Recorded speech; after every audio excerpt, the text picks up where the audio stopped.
Hey guys, welcome to Untitled 37. I'm reviewing this, which is the DC Multiverse Mcfarlane Toys Green Arrow. So really cool, really blessed, got this today. Now I wasn't sure if I was going to be reviewing it in the day. I ordered it online because I hadn't seen them in stores anywhere, and I was worried because we recently had a bunch of bad storms over here that the packaging it might get delayed. But it did say today, and it ended up coming today, so that was pretty cool. We got a nice clear review of them in box. We got Multiverse Green Arrow there. We got the clear top there, which I like, and then we got the sides, and on the back we have an image of Oliver Queen from Arrow. Now, weirdly enough, it actually says this is from 2018. I don't know if this particular picture is from 2018, but Oliver did start wearing this suit in 2016 during season 5 of Arrow. Not during 2018. He did wear the suit during 2018, just it's a little weird that they put that over, the year it came out. But yeah, on the back we have the other comic book characters and TV show figures, and we also have the movie Harley. This is technically, as it stands, their first live action figure, so that's pretty cool. I absolutely love Arrow. I love the Arrowverse. I love Flash. I love all of those shows, and I've actually reviewed quite a few of the Mattel ones. In fact, actually, part of the reason I was so big into Mattel's version of Multiverse was because of those and wanting to pick them up. So, the fact that they're doing a new Green Arrow in this first wave really excites me, especially considering Multiverse really kind of stopped doing Arrow figures, or Mattel, when they did Multiverse, they kind of stopped. So yeah, let's open this up. And just like always, you do get a base for these, which is nice. You also get a trading card. It's the same image from the back. It looks pretty cool. And then on the back here, it gives you a bio. It tells you who he is. It tells you how tall he is. And just basically, pretty nice bio. I really like these trading cards with the bios because they're actually pretty accurate. Like, some companies will just put one or two things on there, but they actually do go into full detail. I mean, chances are you probably know who these characters are already, but it's still pretty cool, so I kind of like it. So here we have Oliver, and as you can see, he looks pretty good out of packaging, and I think the details on him are pretty nice. He's got the suit there, he's got the little things that go around it, kind of like that hold on his quiver there, and they did paint them silver on the inside. I think that's pretty cool. We've never actually gotten an Arrow action figure based on the Green Arrow suit from Season 5. They did a couple suits from Seasons 1 and 3 before DC Collectibles and Mattel, and DC Collectibles did the Season 4 suit without the sleeves, but this is the first time we've ever gotten the Season 5 suit where it had the sleeves, and that's pretty cool. I think the details on the face are pretty good too. He's got his mask there, he's got the beard. It definitely looks like a Stephen Amell. You can kind of move this back a little bit, but the problem is it's like pegged in. It's not, like it's rubbery, but you're not going to be able to see his face back there. And he has these things on the side which look pretty good. I always like these because the Diggle helmet on the show has them, so it's kind of like a way of tying them together. The zipper is pretty cool too. There's a lot of detail on this guy. Let's see if I can just get him to stand there really quickly. But yeah, there's a lot of detail you can see, like particularly in the mesh pattern around his arms, and then you can see his forearms there with the little arrow guards or whatever, which are pretty cool. It's got the silver detailing. I really like the zippers that go all around it, and again, like this gray mesh that kind of makes it breathable. The shoulder pads. You do get a quiver, but I will show that off a little bit better in a second. And again, I like these I like how, it represents the arrows on the suit. I like how it goes all the way around with the guards and everything.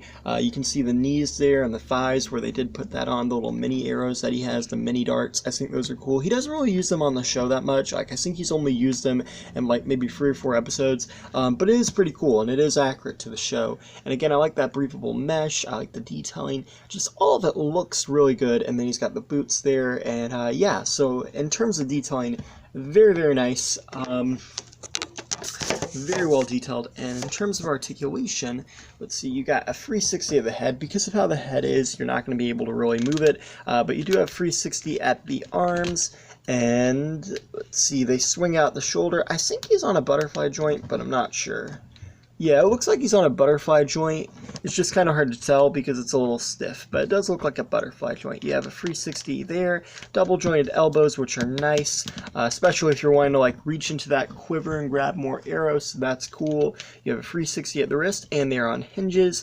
There is an ab like joint, but again, kind of like the hood, because of how they molded like the cloak, or not the cloak, but the jacket. It's a little hard to get that, but it's not a big issue. The legs come forwards, backwards, and outwards. You got a 360 at the thigh, I believe. Do you?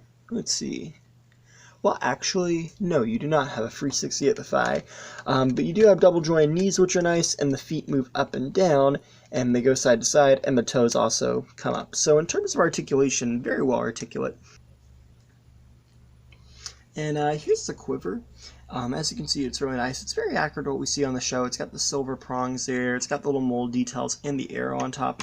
And you do get a removable pack of arrows to put in there. I think that's pretty cool. They're all bunched together, and they look pretty accurate to the show. They're black. They have little green arrow tips. And yeah, like I said, it looks pretty accurate to the show. And I do like that they made this removable. I think that's pretty cool. You can just kind of peg it onto his back there. And it's articulate, so any way you want it, really. You can have it kind of like straight up or to the sides, or whatever you want to do. I think I'm going to leave it straight. I think that's how it is on the show. But yeah, and also you get his bow and arrow. And it's the compound bow, so it looks very, very cool. It's got all these like little mechanisms and very neat looking bow. It's got the little details there. It's got the silver on the ends, which I really like. The bow is drawn back. You can see this giant arrow there, which looks pretty cool. Now, I know a lot of people are complaining about this bow because it has the arrow molded into it, but I honestly don't really care. I think it looks cooler that way. You know, because like with the Mattel one, I know like constantly the arrow will fall out of his hand. And I think it's better to have it molded like this. I do. I really like this, and I like the look of it too. So yeah. Now, I will say I don't believe this is the correct way for him to hold the bow. As you can see, it does look pretty cool, but the only issue I'm having is with the bow, it doesn't want to fit in the hands. And typically, you know, like with the hands, you can just bend back the fingers and put it in there. But the plastic they've used on the hands are pretty strong, so I'm having trouble doing that. You know, I think I can figure it out. It's just something that's going to bother me for the second, or while I'm filming, I think it might. Something I'm probably going to have to look at later. But yeah, that does fit in there, and it's pretty cool. Pretty cool, too. I do really like this. I like the double jointed elbows, because like I mentioned earlier about the quiver, you can see he's definitely holding them very well there. And yeah. Here's a comparison with the Mattel Arrow that came out a couple years ago, the one I talked about in this video. As you can see, he's a lot bigger, so he doesn't really scale that well, but nonetheless, he is pretty cool. And yeah, so this Arrow figure from Mattel actually came out in the Justice Buster wave, which was the first wave of 6-inch Multiverse from Mattel, and this is the first wave of 7-inch Multiverse from Mcfarlane, and they included a Green Arrow as well, so that's pretty cool. Both were played by Stephen Amell, so I think that's really neat that they did that. And yeah, so I think this is really cool. I hope they do more Arrowverse characters.